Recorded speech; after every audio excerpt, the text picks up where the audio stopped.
Hey everyone. Don't forget to subscribe and share your thoughts in the comments. I'd love to know what you think about the characters and their choices. Enjoy the story. It all started one seemingly ordinary evening when my boss, Martin, invited me to an exclusive party he was hosting. At the time, it didn't seem like anything out of the ordinary. Just another corporate gathering, another chance to network, maybe even have a little fun. But I didn't expect what was about to happen. My name's Emma, I'm 32 years old, and I work in marketing at a big company here in New York. I'm married to John, my husband of 5 years. He's a good guy, always working hard, always there when I need him. But lately, things between us had felt, well, off. We were comfortable, too comfortable. The spark that once lit our relationship had dimmed, and we were more like roommates than lovers. I tried not to think about it too much, but deep down, I knew something was missing. Then came Martin. Martin's a few years older than me, maybe in his mid-40s, and he's the kind of guy who has it all figured out. Smart, charismatic, always dressed to the nines. He's the kind of person people gravitate towards, and I'll admit, he's always had this way of making me feel special. But I'd never let it go beyond that. I was married, after all, and I never wanted to give him or anyone else the wrong impression. But that night, when Martin casually mentioned the party, I felt a little twinge of curiosity. It's an invite-only thing, he said, almost as though it was no big deal. Very private, very exclusive. You'll be surrounded by people who could really make an impact on your career. I think you'd enjoy it. I hesitated. John was out of town on a business trip, so I didn't have to answer to him right away. I told myself I deserved a little break.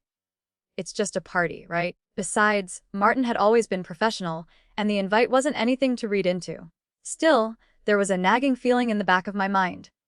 Should I really go? John and I had our issues, sure, but I didn't want to make things worse. Yet, something inside me whispered that I needed this. I wanted to feel alive again, to feel seen, appreciated. At the time, the thought of staying home alone felt empty. After a few more minutes of back and forth in my mind, I texted Martin, "Count me in. What time should I be there?" That was it. The decision had been made. The night of the party arrived, and I put on my best black dress, the one I knew would make me feel confident. I didn't think twice as I looked in the mirror. Just wanted to look my best. I was going to be surrounded by powerful people, and I wanted to make an impression. When I walked into the venue, I immediately felt out of place. The place was beautiful, high ceilings, elegant lighting, and the kind of vibe that screamed wealth and exclusivity. People were mingling in small groups, laughing, talking about business deals and personal successes. The energy was electric, and I couldn't help but feel a little overwhelmed. Martin spotted me almost immediately. He walked over with a glass of champagne in his hand, a smirk playing at the corners of his lips.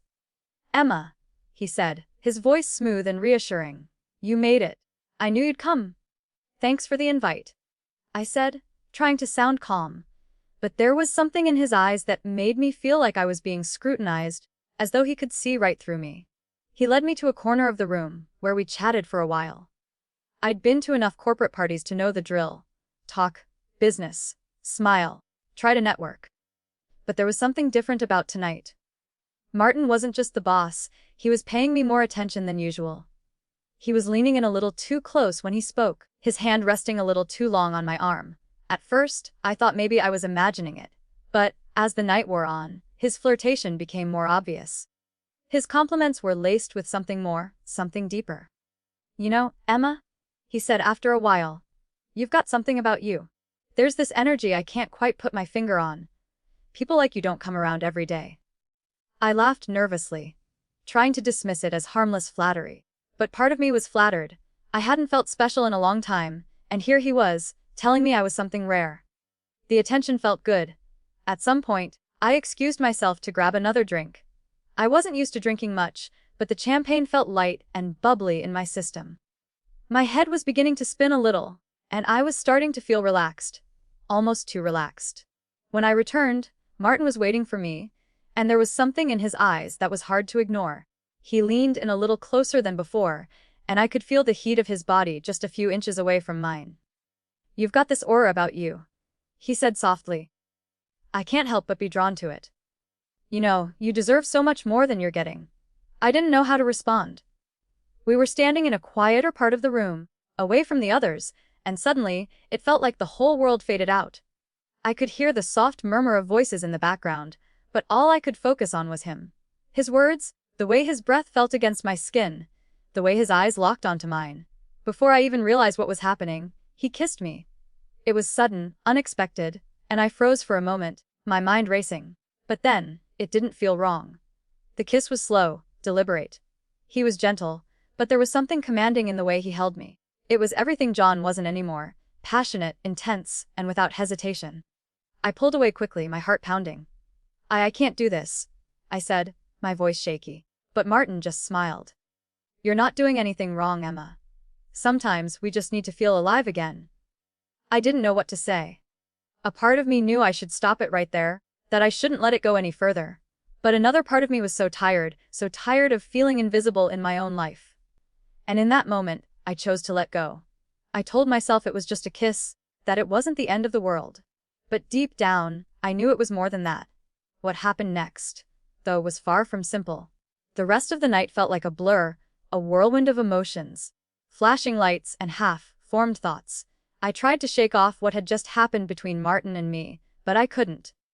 The kiss was still fresh on my lips, and every time I glanced at him across the room, I felt a wave of heat rush through me. I knew I should have left right then.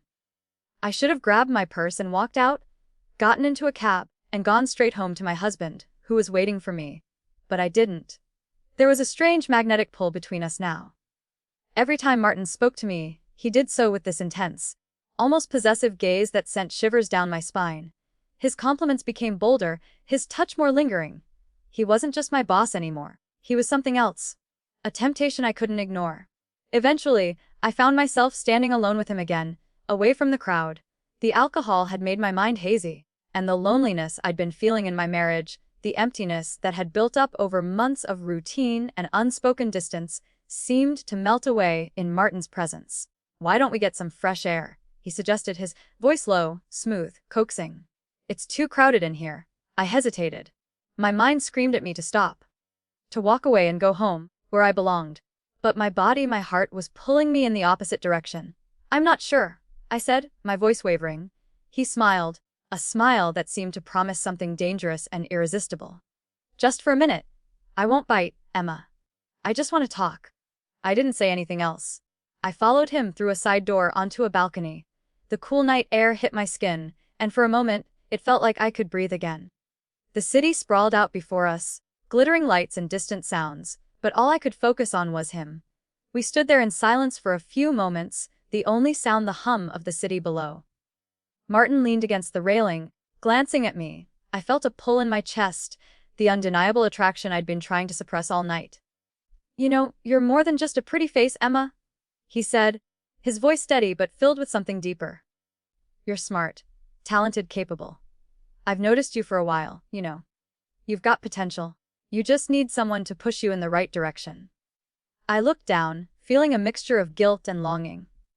I wasn't sure what he was trying to say, but I knew I was hanging on his every word. You think I need pushing? I asked, my voice quieter than I intended.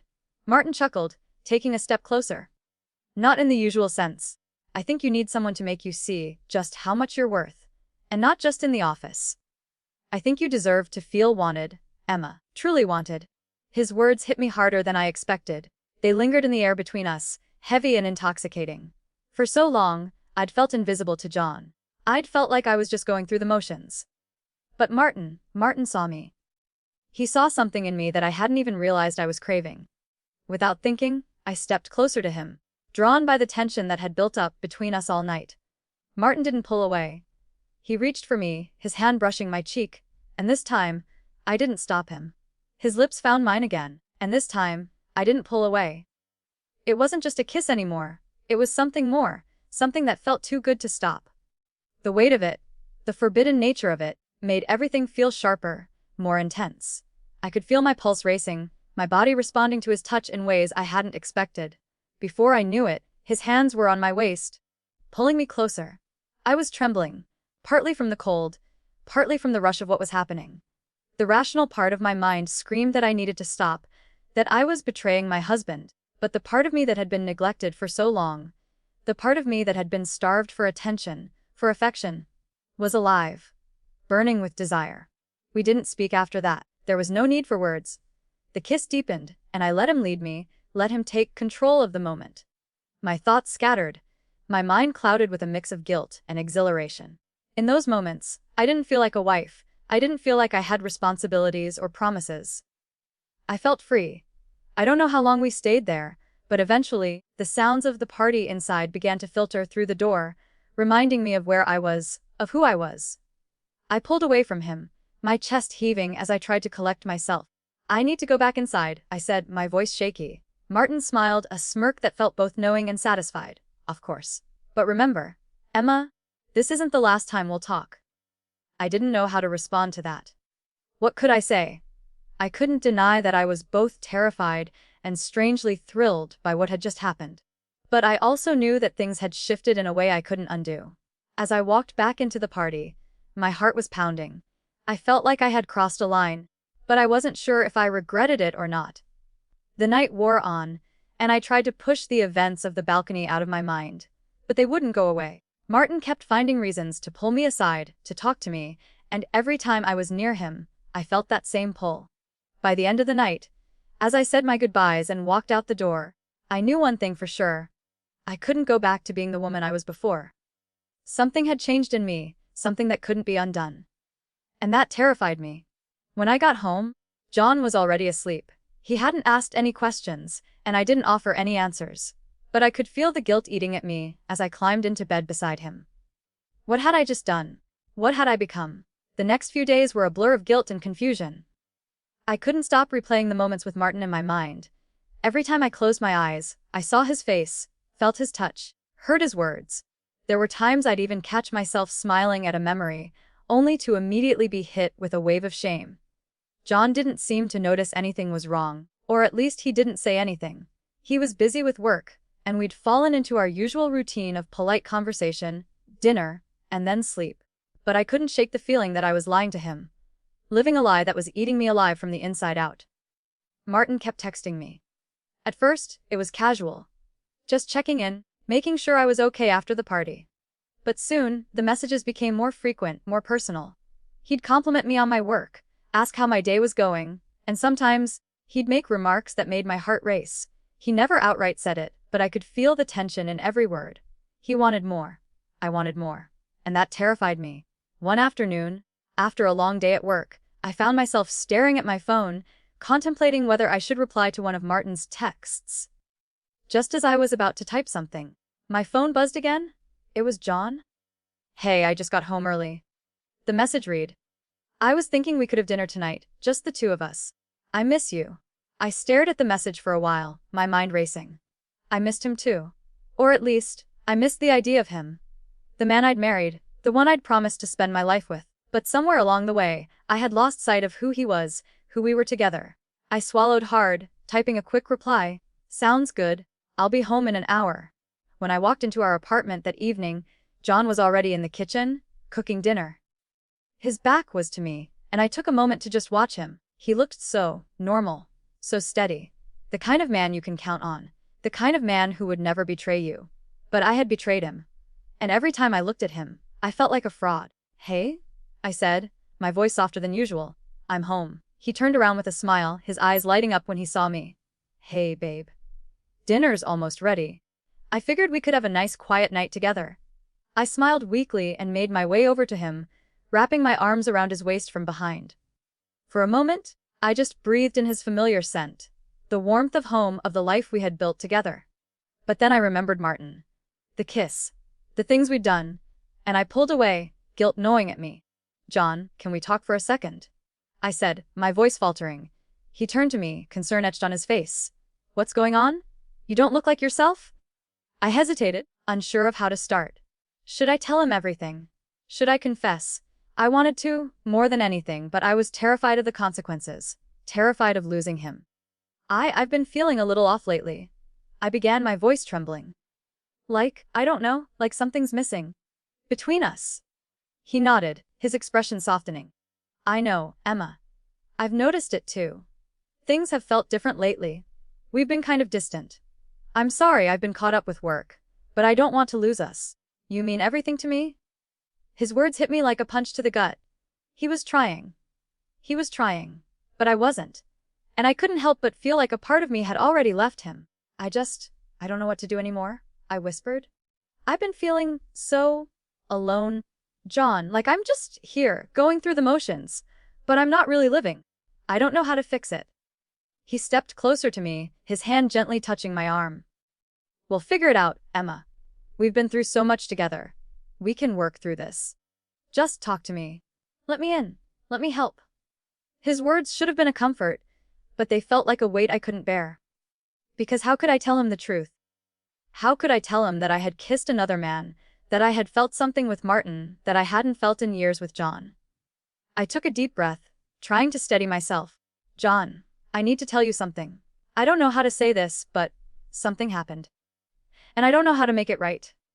He looked at me, his face confused but still kind. What do you mean? What happened? I opened my mouth, but the words stuck in my throat. How could I explain it? How could I make him understand that it wasn't his fault? That I wasn't looking for someone else because of him? That it wasn't just about the kiss, but about the fact that I felt unseen? Before I could find the words, my phone buzzed again. I glanced down at the screen, and my heart dropped. It was a message from Martin. I can't stop thinking about you, Emma. I want to see you again. Soon. John noticed me looking at my phone, his brow furrowing. Who's that? He asked, his voice casual, but I could hear the hint of suspicion. I didn't know how to answer. I didn't know what to say without completely breaking his heart. But I had already broken it, hadn't I? John. I whispered, my voice trembling. I've made a mistake. I kissed someone else. His face went pale. The color drained from his cheeks as he stared at me, shocked and speechless. For a moment, neither of us said anything. The weight of my confession hung in the air, suffocating us both. And then, the dam broke. The silence that filled the room after my confession felt like it stretched on for hours. John stood there, frozen. I could see the hurt on his face, but it was the disbelief that hit me hardest. He hadn't expected this. He couldn't have. And I couldn't blame him for being shocked. I hadn't expected it either. The message on my phone was still there, staring at me, a reminder of the mistake I'd made. Martin's words kept echoing in my mind. I want to see you again. It was like a chain, pulling me back to that moment on the balcony, pulling me away from the life I'd built with John. John, I'm so sorry, I said, my voice cracking. I didn't want this to happen. I didn't want to hurt you.